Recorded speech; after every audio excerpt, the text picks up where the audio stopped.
जय भीम साथियों, मैं रतन लाल हूं और हिंदू कॉलेज दिल्ली विश्वविद्यालय में इतिहास विभाग में एसोसिएट प्रोफेसर हूं। आज ये मैं आपसे बातचीत करने आया हूं। किसान आंदोलन चल रहे किसान आंदोलन के समर्थन में आपके समक्ष खड़ा हूं। जैसा कि आपको पता है कि जब भारत आज़ाद हुआ तो भारत एक कृषि प्रधान देश था। कहते हैं कि किसानों का देश है और नारा लगा जय जवान जय किसान। लेकिन इस त्रासदी देखिए कि जिन लोगों ने भारत की आज़ादी में कोई भूमिका नहीं निभाई, भारत के संविधान का विरोध करते रहे, अंबेडकर साहब के संविधान का विरोध करते रहे, वो आज किसानों के लिए 3 कानून लेकर आए हैं। अगर तीनों कानून को अगर आप देखेंगे, उसको पढ़ेंगे, तो आपको लगेगा कि पूरा पॉलिटिकल एजेंडा शिफ्ट हो गया है। भारत का जो दर्शन है वो शिफ्ट हो गया है। अब जय जवान जय किसान नहीं है, ये नारा जो है जय धनवान में तब्दील हो रहा है।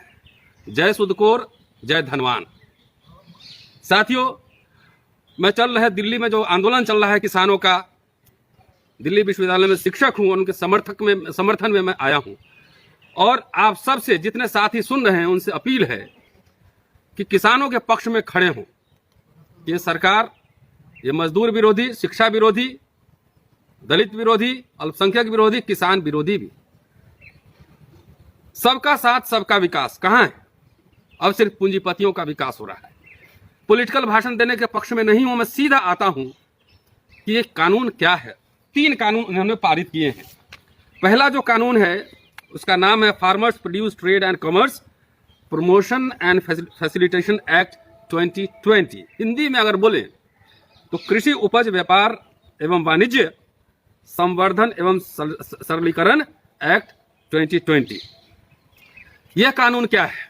यह कानून जो मंडी व्यवस्था है उसको एक तरीके से बाईपास करता है, उसको खत्म करता है और मंडियों के बाहर कहीं भी कृषि उत्पाद को बेचने की छूट देता है।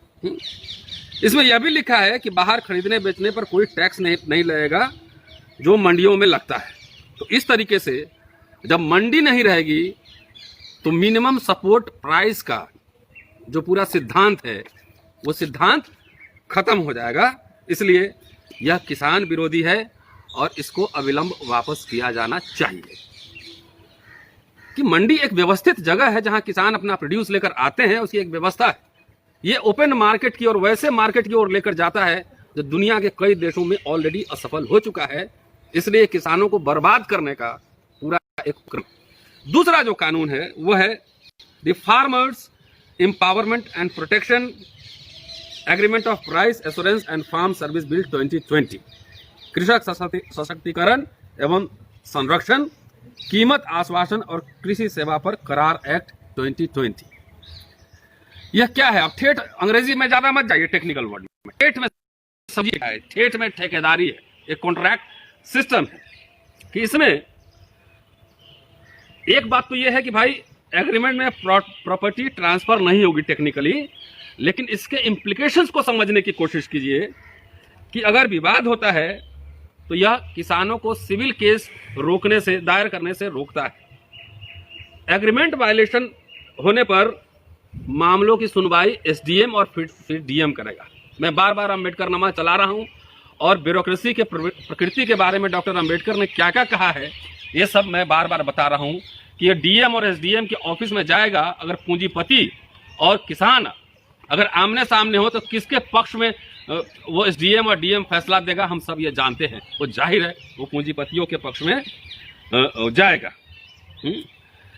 ये जो एक्ट है, दूसरा एक्ट है, किसान को बंधुआ मजदूर भी बना सकता है। कैसे? ये देख लीजिए। मान लीजिए कंपनी ने किसान से करार किया कि आपको अमुक फसल बोना है इस बार और इस रेट पे हम उसको खरीदेंगे और इसकी क्वालिटी ये रहेगी। मतलब कि कंपनी ही फसल भी तय करेगी, क्वालिटी भी तय करेगी, तमाम ही बातें तय करेंगी।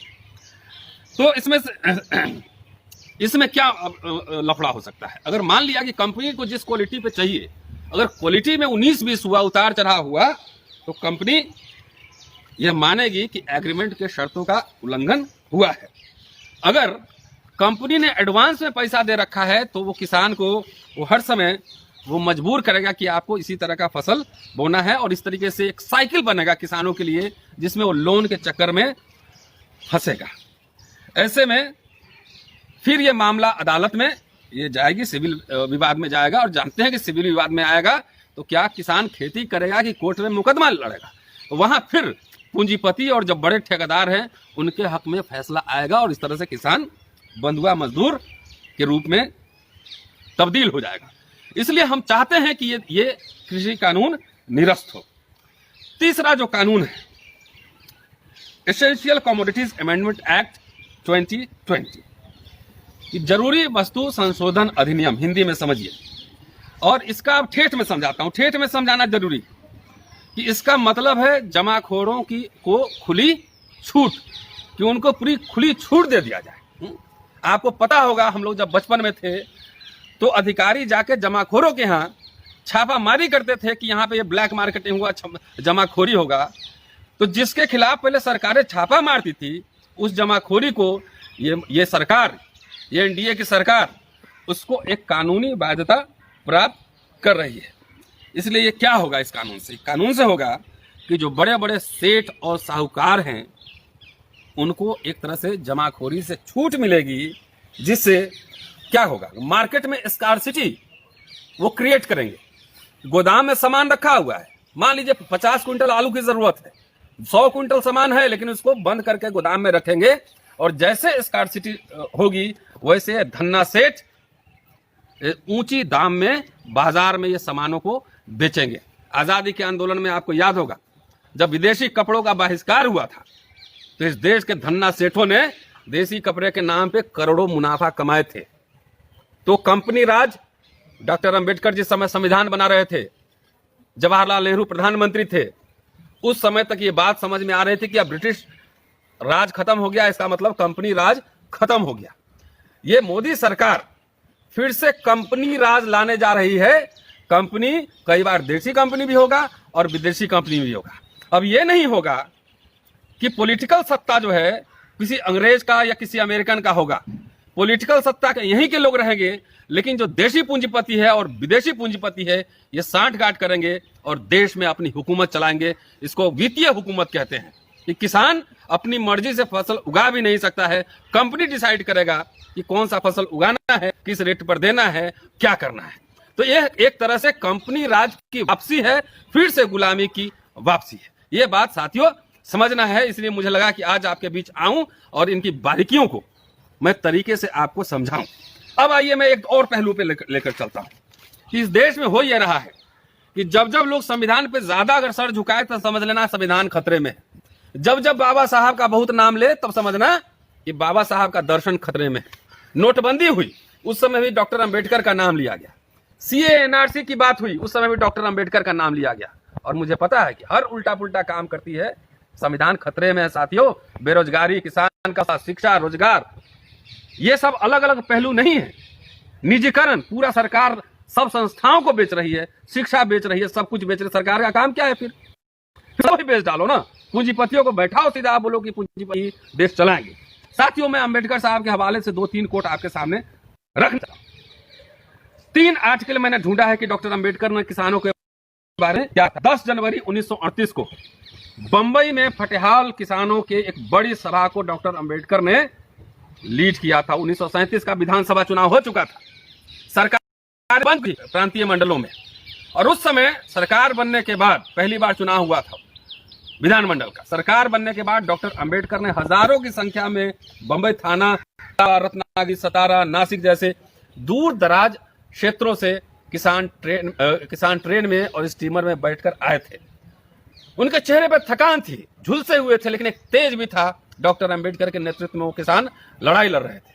उसमें कई तरह के खोती सिस्टम, मुर्दाबाद, अंबेडकर का विधेयक पास करो, अंबेडकर जिंदाबाद के नारे लग रहे थे। पुलिस थी बाकायदा, लेकिन पुलिस अपने संरक्षण में जुलूस को लेकर आगे बढ़ी। 3 तरफ से जुलूस आई और जाकर जो प्रीमियर का जो प्रीमियर था मुख्यमंत्री के कार्यालय से दूर, उनको रोक दिया गया और सिर्फ 20 लोगों को मुख्यमंत्री से मिलने का आश्वासन दिया गया। डॉक्टर अंबेडकर के नेतृत्व में Parulekar, SC. Joshi, D.W. Raut, Indulal Yagnik, A.B. मित्रे जाकर महाराष्ट्र के मुख्यमंत्री से मिले। जब मिले तो उन्होंने कई मांगे रखी किसानों की। ये जानना जरूरी है डॉक्टर अंबेडकर ने किसानों के लिए क्या क्या मांगे रखी थी। उन्होंने पहली जो मांग रखी थी कि उनको मिनिमम, कृषक मजदूरों को मिनिमम जो है वेज मिले, मिनिमम स्टैंडर्ड वेज इसको मिले। दूसरी मांग ये थी कि उनके बकाया, सभी बकाया माफ किए, किराए के जितने बकाया है उसको माफ किए जाए, क्योंकि पहले ही राजस्व के बकाये माफ किए जा चुके हैं। उन्होंने फिर आग्रह किया कि खोती व्यवस्था और इनामदार व्यवस्था वो खत्म किया जाए, क्योंकि ये किसान विरोधी है, और जो प्रोप्राइटरशिप है उसको खत्म किया जाए, क्योंकि वह आर्थिक जो खर्ची और सामाजिक रूप से निरंकुशतावाद को बढ़ावा देता है। इसके बाद उन्होंने जो मांग रखी, जो किसान हैं, छोटे जो जोत धारक हैं, उनके सिंचाई के जो टैक्स हैं, सिंचाई कर, उसमें 50% की कमी की जाए। ये मांग थी। 1938 की बात कर रहा हूं मैं, 10 जनवरी की। चीफ मिनिस्टर मिले उनसे। आजकल नेता हमारे मिलते नहीं, पूरी दिल्ली को छावनी बना दिया गया, सारे सड़क जाम कर दिए गए हैं। कोई प्राइम मिनिस्टर, एग्रीकल्चर मिनिस्टर मिलने के लिए तैयार नहीं। यह आजाद मुल्क है, और मैं उस मुल्क की बात कर रहा हूं, उस समय भारत आजाद नहीं हुआ था। वहां भी चीफ मिनिस्टर डॉक्टर अंबेडकर और डेलीगेशन से मिले, और उन्होंने आश्वासन दिया कि सरकार अपने हिसाब से काम कर रही है और अपने हिसाब से इस पर तैयारी कर रही है। वहां से मिलने के बाद नेता जो है एस्प्लेनेड मैदान में पहुंचे। वहां डॉक्टर अंबेडकर ने एक बड़ा भाषण, एक बहुत शानदार और जोशीला भाषण दिया था। लंबा भाषण है, लेकिन संक्षेप में मैं बात कहता हूं कि उस मैदान में 1938 में उन्होंने क्या भाषण दिया था। उन्होंने कहा कि दुनिया में सिर्फ 2 वर्ग हैं, एक जिनके पास कुछ भी नहीं है और एक जिनके पास है, मतलब धनी और गरीब वर्ग हैं, शोषक और शोषित वर्ग है। जो तीसरा वर्ग है वो मध्यम वर्ग है, वो छोटा सा वर्ग है। इसलिए यह बात कहते हुए उन्होंने किसानों और कामगारों को अपील किया उन्होंने कि उनकी गरीबी के क्या कारण हैं, उसके कारण को तलाश करने की कोशिश कीजिए कि उसका कारण यह है कि आप शोषकों और अमीरों के बोझ के तले दबे हुए हैं। इसका एकमात्र उपाय है, उन्होंने उपाय भी बताया, ये किसानों, आप जाति पाति के बंधन से मुक्त हो और एक संगठित मोर्चा स्थापित करो, और विधायिका में वैसे लोगों को चुनो जो तुम्हारी वास्तविक प्रतिनिधि हैं, जो तुम्हारे वास्तविक प्रतिनिधि हैं, जो आपकी मांग उठा सके।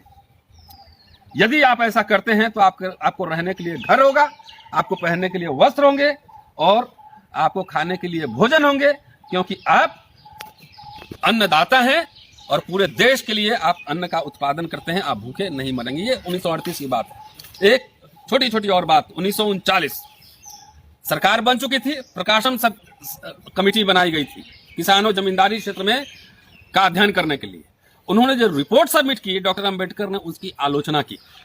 उन्होंने कहा कि रिपोर्ट कहती है कि जो वास्तविक किसान हैं उनको काश्तकारी के अधिकार नहीं मिल सकते हैं। उन्होंने कहा कि यह गलत है, कानूनी रूप से भी गलत है, किसानों के लिए न्याय संगत नहीं है, कृषि व्यवस्था के विकास के लिए सहायक नहीं है। उन्होंने हवाला दिया कि पिछली शताब्दी में काश्तकारी विधान बने थे जिसमें किसानों के अधिकार सुरक्षित हो सकते हैं।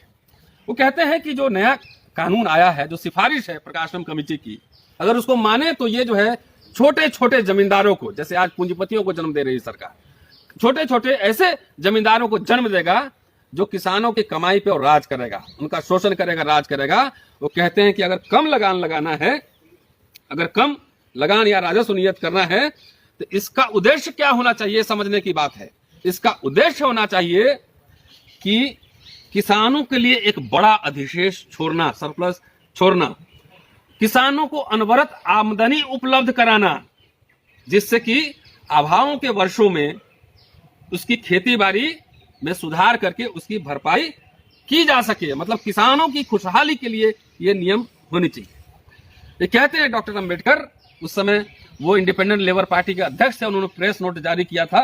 वो कहते हैं कि यह जो पूरा सिफारिश है किसानों के हित के विपरीत है, क्योंकि यह प्रोप्राइटर्स को वो अधिकार देती है जिससे कि किसानों के ऊपर बोझ पड़ेगा।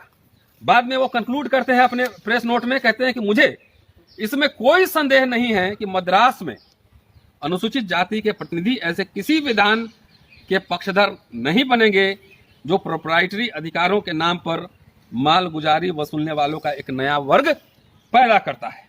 मेरा विचार है ऐसे किसी विधान के समर्थन देना किसानों के हितों पर भारी कुठाराघात होगा। ये 18 जनवरी 1939 की मैं बात कर रहा हूं। अब 2 लाइन और मैं आपसे बात रखना चाहता हूं। ये सब मैं शोध के आधार पर कह रहा हूं और उसी शोध के आधार पर जो भारत सरकार और महाराष्ट्र सरकार ने जो किताबें छापी हैं डॉक्टर अंबेडकर के राइटिंग्स एंड स्पीचेस, उसी के आधार पर मैं कह रहा हूं।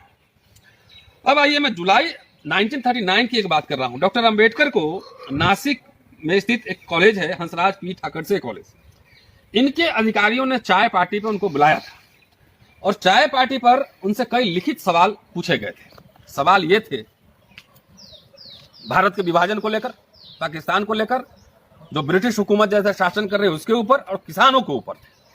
तो बाकी हिस्सा मैं छोड़ रहा हूं। किसानों पे डॉक्टर अंबेडकर ने क्या कहा था यह समझने की बात है कि सरकार कहते हैं कि किसानों के सवाल पर कि सरकार करों के रूप में जो पैसा जुटा रही है उसका प्रयोग किसानों के ऋण चुकाने, नोट कीजिएगा, किसानों के ऋण चुकाने, गरीबी के विरुद्ध लड़ने और शिक्षा प्रदान करने के लिए किया जाना चाहिए। ये डॉक्टर अंबेडकर के विचार हैं साथियों। कहने की बात यह है कि गले में माला और विचारों पर ताला नहीं चलेगा। आपने अभी 26 नवंबर को संविधान दिवस मनाया है, कभी यह भी उठाकर पढ़ लेते कि डॉक्टर अंबेडकर ने किसानों के बारे में क्या कहा है। यह जानने की जरूरत है साथियों। तो कहने का मतलब है कि जितने भी इंसाफ पसंद लोग हैं इस भारत में, जो भारत का सर्वांगीण विकास चाहते हैं, वैसे लोगों से अपील है। मैं doctor Ratan Lal, associate professor, department of history, Hindu college, university of Delhi, आप सबसे अपील करता हूं कि आप जहां कहीं भी हैं इन किसानों के समर्थन में आवाज बुलंद कीजिए, आवाज उठाइए। आज अगर खामोश रहें तो कल अंधेरा छाएगा। शुक्रिया साथियों, जय भीम। उम्मीद है कि आप इस मुहिम को आगे बढ़ाएंगे। Thank you.